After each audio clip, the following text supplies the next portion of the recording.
డ్యాంలలో నీరు పుష్కలంగా ఉండడంతో తిరుమలలో నీటి కష్టాలు ఎదురుకాలేదు. అయితే తగిన స్థాయిలో వర్షాలు కురవకపోవడంతో ఈసారి నీటి కష్టాలు తప్పేలా లేదు. ప్రస్తుతం తిరుమలలోని అన్ని డ్యాముల్లో నీటి మట్టం కనిష్ట స్థాయికి చేరుతోంది.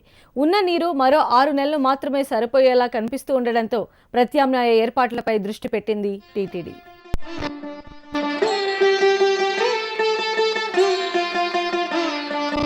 తిరుమల నిత్యం భక్తులతో రద్దీగా ఉంటోంది. సాధారణ రోజుల్లో 70,000 మంది, వీకెండ్లో 1,00,000 మందికి పైగా భక్తులు ఇక్కడికి వస్తుంటారు.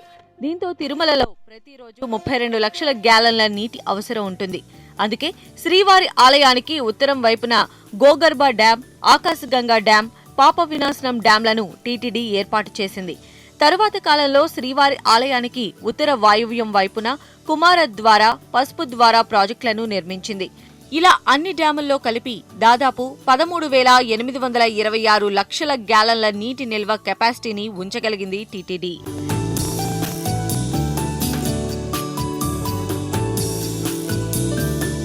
అయితే 2 ఏళ్ల క్రితం చినుకు కూడా పడకపోవడంతో తిరుమలలో గడ్డు పరిస్థితి ఎదురైంది.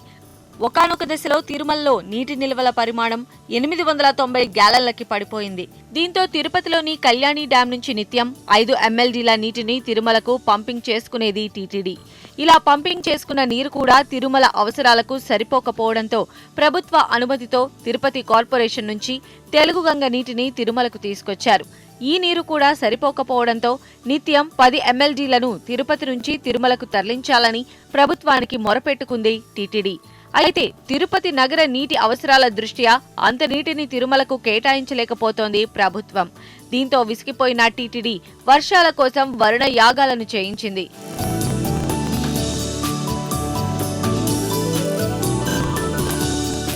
ఆ తరువాత తిరుమలలో కుంభవృష్టిగా వర్షం కురిసింది.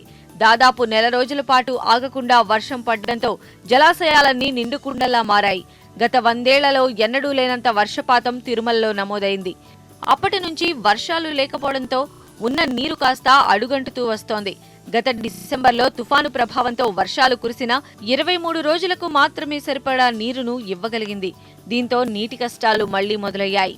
వచ్చిన వర్షాలకి దాదాపు 2 నెలలకు సంబంధించిన వాటర్ మనకు వచ్చింది. 273 రోజులకు కావాల్సిన వాటర్ మన దగ్గర ఉంది. మరి ఇదే కాకుండా ఒక చెక్ డ్యామ్ను కూడా కన్స్ట్రక్ట్ చేస్తున్నాము. ఆల్రెడీ కన్స్ట్రక్షన్ మొదలెట్టారు.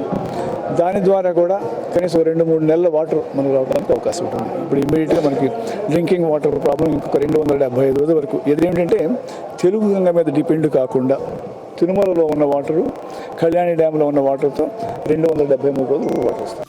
తిరుమలలో నీటి వాడకంపై పొదుపు చర్యలు ప్రారంభించిన టీటీడీ భక్తులకు పలు సూచనలు చేస్తోంది. వచ్చే 2 నెలల్లోనైనా వర్షం కురిస్తే తిరుమల నీటి అవసరాలు కొంతైనా తీరుతాయని అధికారులు భావిస్తున్నారు.